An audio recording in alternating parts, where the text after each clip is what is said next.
कितने लोग चाहते हैं इसे हमारे बीच में कुछ बोलेंगे हमारे बंशीधर भाई अपन भाषा में बोलेंगे क्या मुझे तू बोल रहा हो।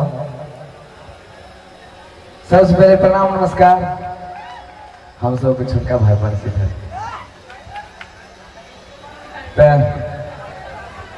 आज बहुत बढ़िया वाली बात है कि अपने सबके बीच हमरा पे बहुत बड़का मौका मिले। पूरा दिल से मैं हाथ उठा के भाई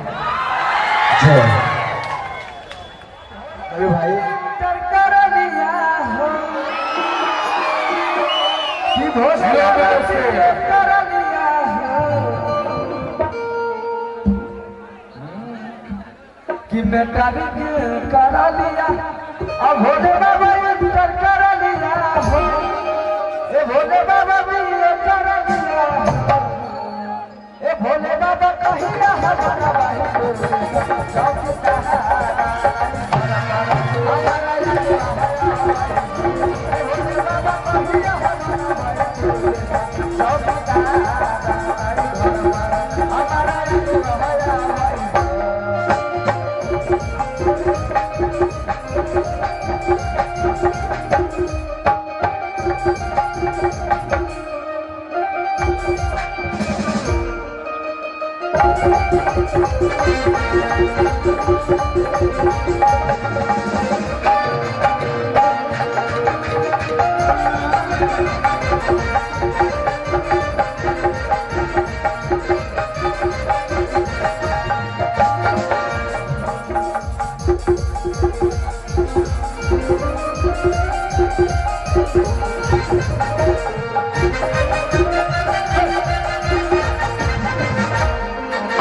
भोकल उठा के रखिएगा, ठीक है?